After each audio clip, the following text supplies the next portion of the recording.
Listen closely. Not tomorrow, not next week, right now. Because 2026 is already on its way, whether you're ready or not. It doesn't care about your excuses.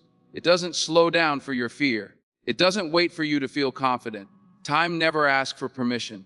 And the truth is, some people will enter 2026 hopeful, focused, and prepared. Others will enter it tired, distracted, and already defeated. The year itself won't decide your future. You will. Life doesn't break people because they're weak. It breaks them because they drift. Because they stop listening to that inner voice that says, there's more in you. If you listen to this, really listen, 2026 will not defeat you. It will challenge you. It will test you. But it will not break you. Let me show you why. Listen, because this part right here separates the people who rise from the people who repeat the same year over and over again. Life does not randomly unfold. It responds. It reacts. It answers the choices you make when nobody is applauding, when nobody is correcting you, when nobody is watching. Every single day, whether you realize it or not, you are voting for the kind of life you will live. Not with words, with actions, with decisions so small they seem harmless, so familiar they feel invisible. But those choices are not small. They are seeds, and seeds don't ask for permission to grow. Most people don't lose because they made one terrible decision. They lose because they made thousands of tiny ones and never took responsibility for any of them. They say things like, I didn't have the opportunity, or I wasn't ready, or life didn't give me a fair chance. But life is not in the business of fairness. Life is in the business of response. It responds to effort. It responds to discipline. It responds to courage. And when you refuse to own your choices, life will happily step in and make them for you. That's when you wake up one day and realize years have passed. Potential has dried up, and you don't recognize the person staring back at you in the mirror. Ownership is not comfortable. It doesn't feel good at first, because ownership forces you to admit that where you are is not just the result of what happened to you, but also the result of what you allowed, what you ignored, what you postponed. And that truth can sting, but it can also set you free, because the moment you accept responsibility, you reclaim power. Power over your direction, power over your habits, power over your future. Think about how many times you told yourself, I'll start tomorrow eating better, tomorrow saving money, tomorrow making that call, tomorrow believing in yourself. Tomorrow turns into next week turns into next year, and suddenly, tomorrow feels like a stranger you never meet. Research shows that most people overestimate what they can change in a month and underestimate what they can change in 5 years. Why? Because they don't commit to the daily choices that compound quietly. They want transformation without responsibility, growth without discomfort, victory without sacrifice. Let me tell you something real. Discipline is simply delayed gratification dressed up as respect for yourself. That's all it is. When you choose to wake up early instead of hitting snooze, you are telling yourself, I matter. When you choose to walk away from distractions instead of indulging them, you are saying, my future matters. When you choose to hold yourself accountable even when no one else does, you are stepping into leadership over your own life. There's a man somewhere right now blaming his circumstances for his stagnation, while another man with the same circumstances is quietly building something extraordinary. Same city, same economy, same problems, different choices. One waits to be rescued, the other takes responsibility, and over time, that difference becomes everything. Ownership also means accepting that excuses cost more than effort ever will. Excuses feel good in the moment. They protect your ego, they help you sleep at night, but they rob you in the long run. They steal time, they steal momentum, they steal self-respect.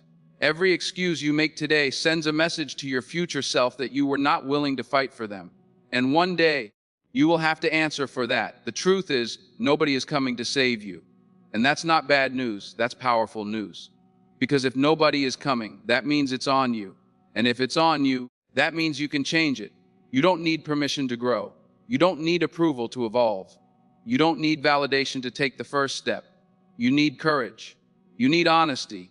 You need ownership. People who succeed don't have fewer problems. They have fewer excuses. They look at setbacks and ask, what can I learn? Instead of, why me?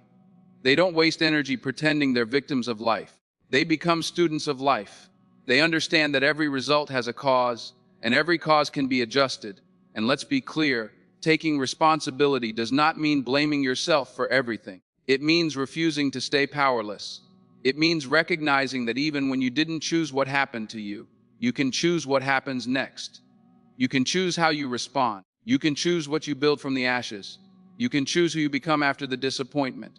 Every great comeback story starts with someone saying, "This is on me now." Not, "They owe me."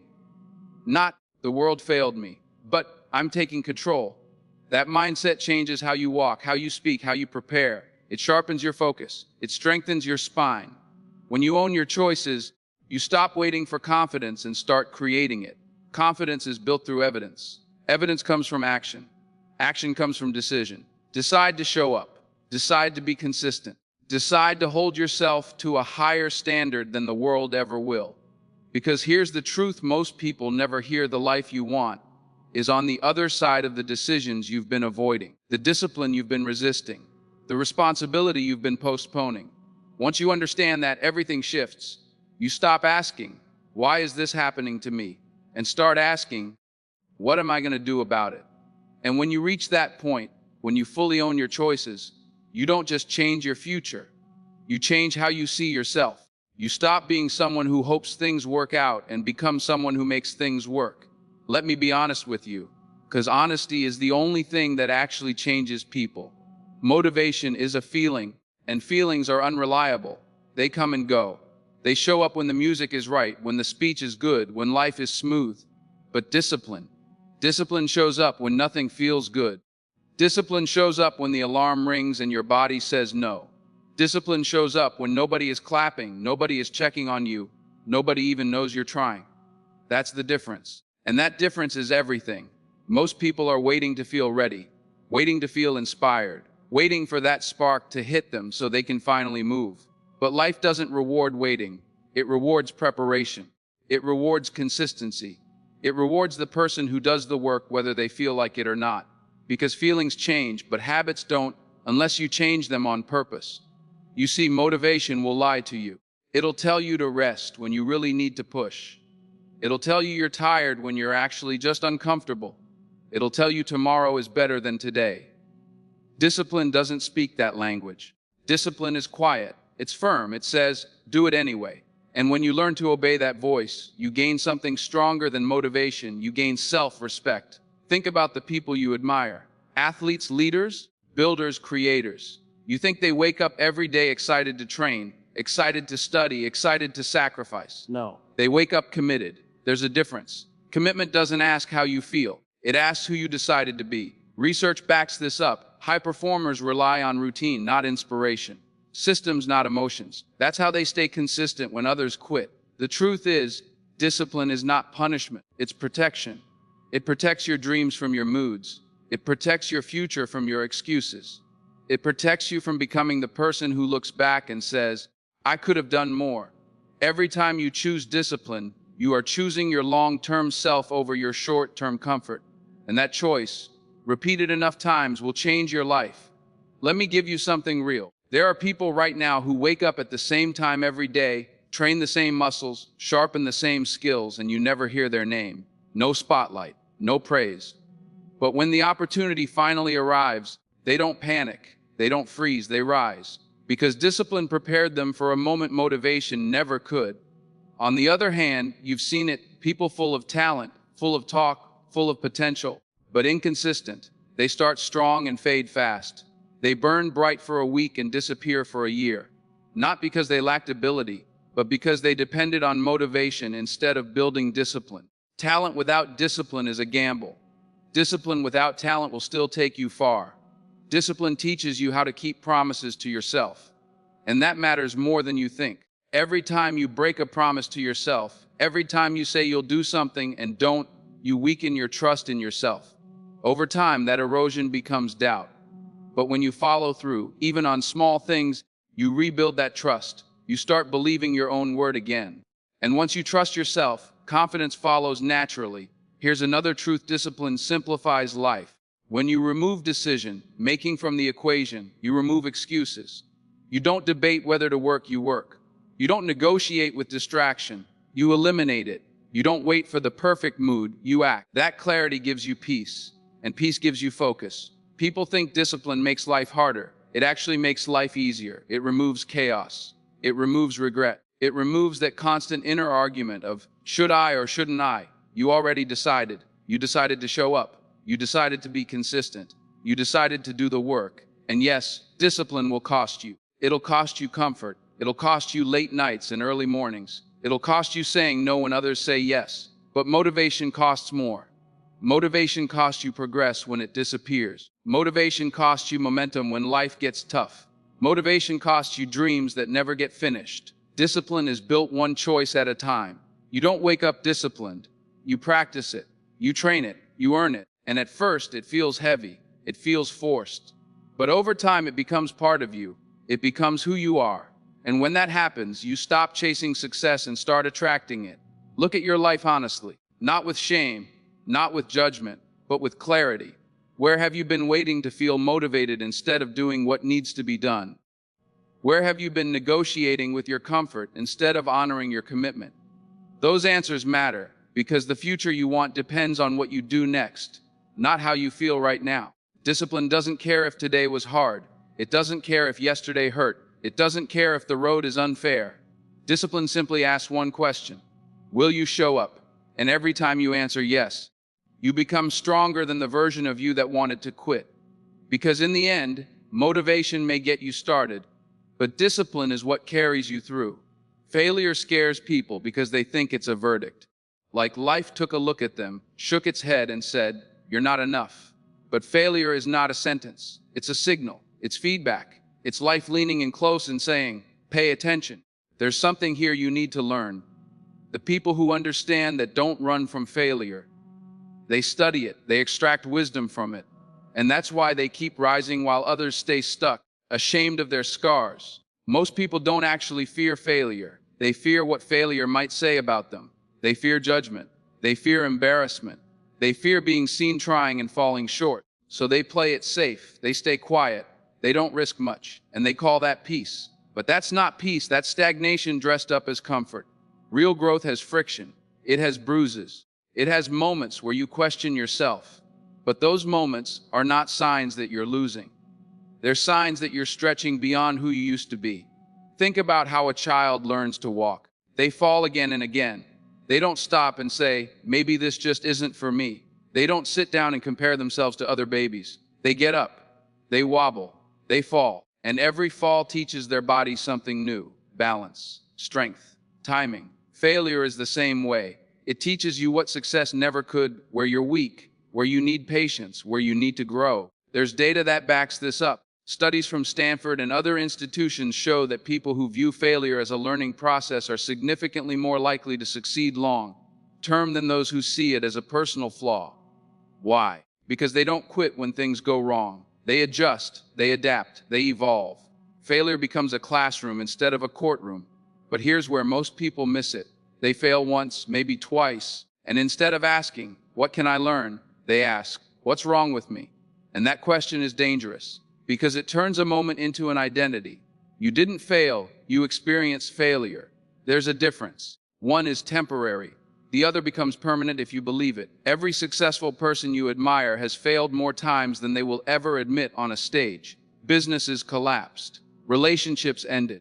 Opportunities slipped away. Confidence shattered.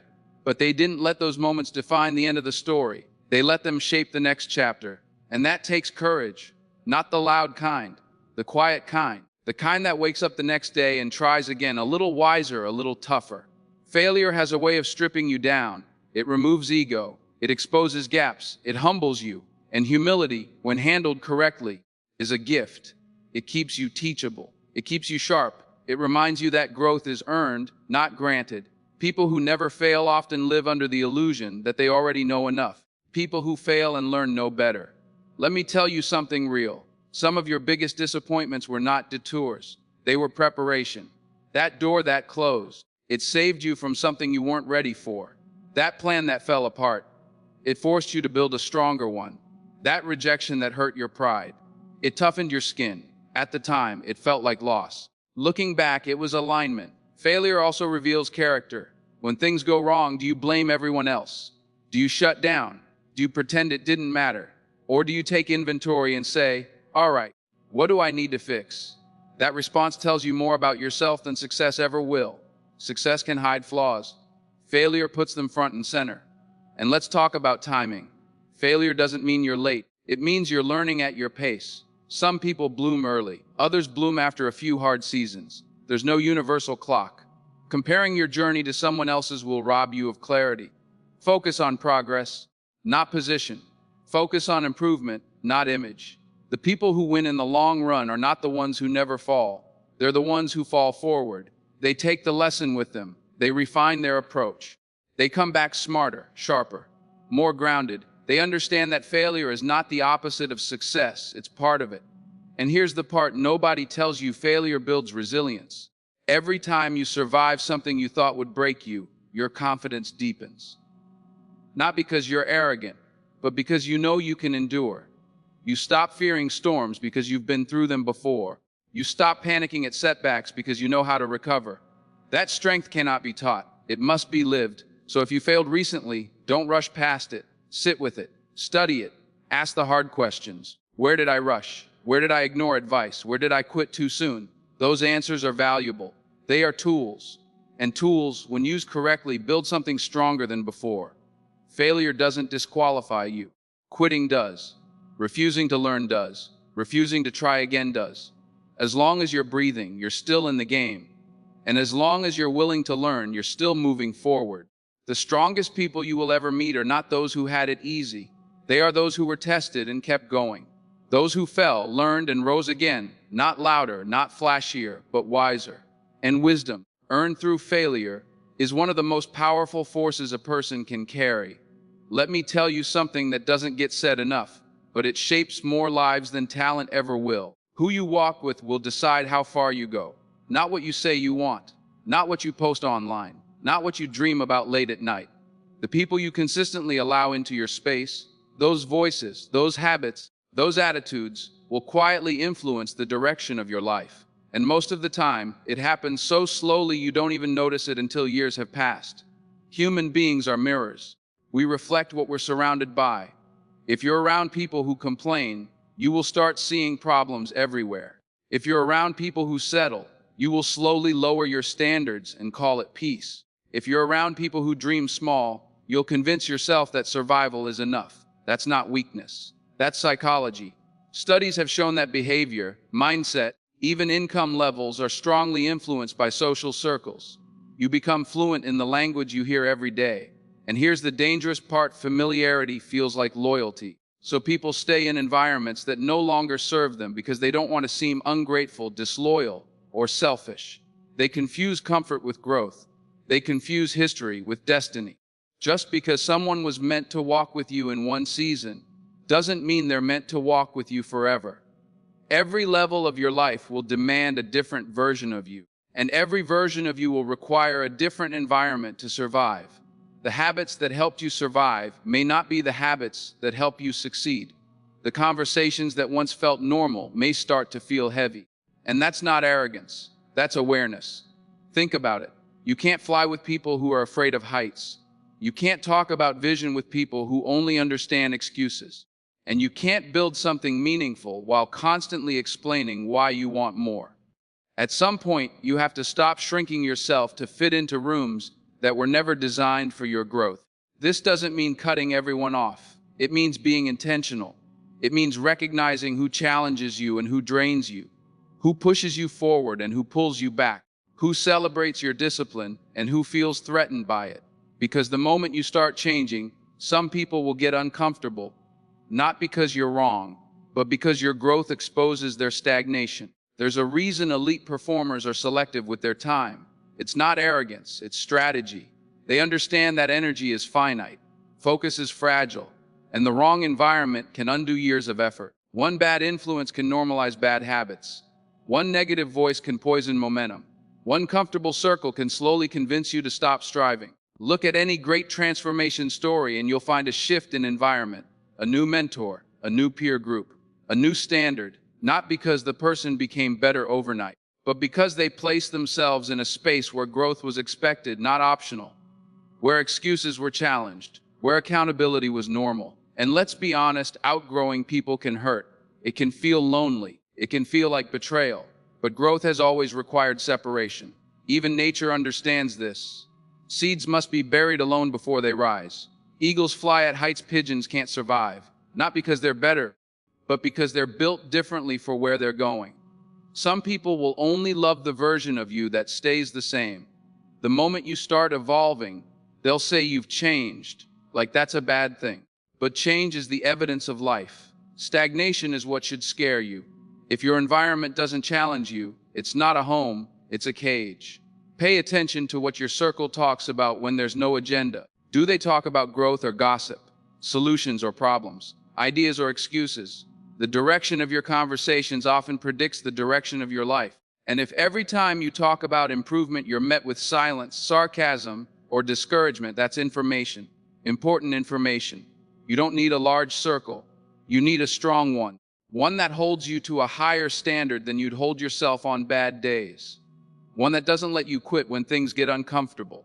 One that reminds you who you said you wanted to become when motivation fades. That kind of environment doesn't just support growth, it demands it. And if you don't have that environment yet, don't panic. Sometimes the first step is learning how to walk alone without losing direction. Solitude can sharpen you. It can clarify your values. It can help you hear your own voice again. Loneliness is dangerous when it leads to isolation, but solitude can be powerful when it leads to self-respect. Be careful not to confuse familiarity with alignment. Just because someone knows your past doesn't mean they belong in your future. Just because they've been there doesn't mean they should stay there. Growth will require you to make uncomfortable choices, and comfort will try to convince you that those choices are unnecessary. Your future self is depending on you to choose wisely right now, to protect your focus, to guard your energy, to be brave enough to step into rooms where you might feel small at first, but where growth is inevitable, because iron sharpens iron, and you don't get sharper by staying dull on purpose. At some point, you have to ask yourself a hard question. Are the people around me helping me become who I want to be or who I used to be? The answer to that question will change everything. Your mind is the most powerful tool you will ever possess, and if you don't learn how to lead it, it will quietly turn against you. Not loudly, not dramatically, but subtly. In your thoughts, in your self-talk, in the stories you tell yourself when things get hard. And most people don't lose because life overpowered them. They lose because their own mind convinced them they were already beaten. Every battle you will ever face is won or lost first in your head, before the job interview, before the business decision, before the hard conversation, before the setback. Your mind speaks first. And if you haven't trained it, it will default to fear, doubt, and hesitation. That's not because you're weak, it's because the brain is wired to protect you, not to elevate you. Comfort feels safe. Growth feels dangerous. Your mind will always try to pull you back to what's familiar, even if familiar is holding you hostage. Science proves this. Studies in neuroscience show that repetitive negative thoughts strengthen neural pathways associated with stress and anxiety. In simple terms, the more you think, "I can't," the more your brain looks for evidence to prove you right. But the same science shows something else just as powerful. The brain is adaptable. It can be retrained, which means you are not stuck with the mind you have. You can build the mind you need. But that takes intention, because your thoughts don't ask for permission. They show up unannounced. Doubt creeps in when you're tired. Fear whispers when you're stepping into something new.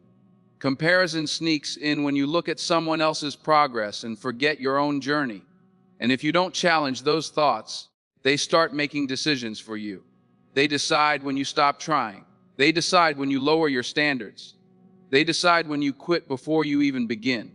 Let me tell you something. Real confidence is not loud. It's not arrogant. It's not pretending you have no fear. Confidence is trust. Trust in your ability to figure things out, even when things go wrong. And that trust is built through repetition, through doing hard things, through surviving moments you thought would break you. Every time you push past doubt and take action anyway, your mind learns a new pattern. I can handle this. That's how mental strength is formed. But if you constantly feed your mind negativity, it will grow. If you surround yourself with noise, distraction, and comparison, clarity will disappear. You cannot expect peace in a mind that is constantly under attack. That's why what you consume matters. What you watch, what you listen to, what you allow into your mental space every day. Your mind absorbs more than you realize. People say, "I just overthink." No, You under-control your thoughts. Overthinking is not a personality trait. It's a lack of boundaries in your mind. You must learn when to stop entertaining thoughts that don't serve you. Not every thought deserves attention. Not every fear deserves a seat at the table. Some thoughts need to be acknowledged and dismissed. Here's a truth most people never learn: your mind believes repetition, not truth. You can tell yourself a lie long enough and it will feel real. But you can also tell yourself the truth long enough and it will become unshakable. When you repeatedly remind yourself, I am capable, I am learning, I am improving, your mind begins to operate from that identity. Identity drives behavior. Behavior drives results. Mental mastery also means learning how to sit with discomfort without letting it control you. Growth feels uncomfortable. Silence feels uncomfortable. Discipline feels uncomfortable. And many people confuse discomfort with danger, so they retreat. They distract themselves. They numb themselves. But discomfort is not the enemy. It's a signal that you're expanding beyond your old limits. There are people who give up not because they lack strength, but because their inner dialogue beats them down. They talk to themselves in ways they would never talk to someone they love. Harsh, unforgiving, hopeless. If you spoke to your friends the way you speak to yourself, you'd have no friends left. You must learn to be firm with yourself, but fair, honest, but encouraging.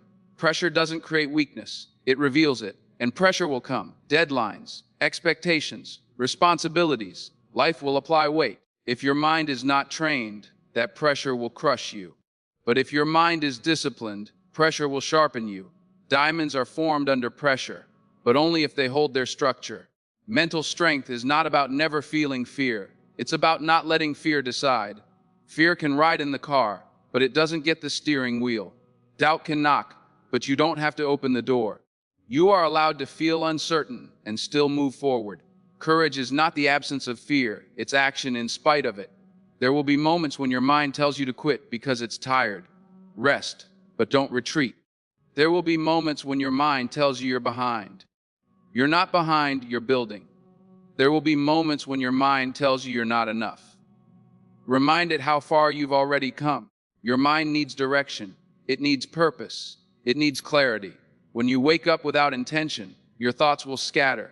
When you move through life without focus, your mind will chase distractions. But when you decide who you are becoming, your mind aligns with that vision.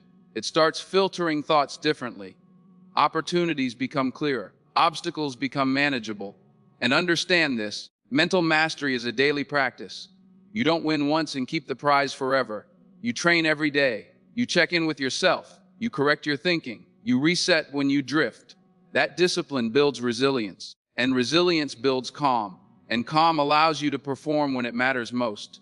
Because when the pressure is on, when life tests you, when the noise gets loud, the strongest weapon you will have is a steady mind. A mind that doesn't panic. A mind that doesn't fold. A mind that says, I've been here before. I know how to breathe. I know how to move forward. If you master your mind, life stops controlling you. And you start leading yourself. Let me tell you something straight, because clarity saves time. There is no perfect moment coming. No magical window where everything lines up. Fear disappears. Confidence overflows. And life suddenly gives you permission to begin. That moment doesn't exist. And the longer you wait for it, the more ground you give away. Most dreams don't die because people fail.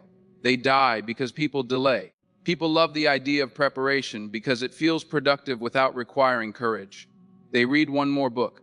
They watch one more video. They wait for one more sign.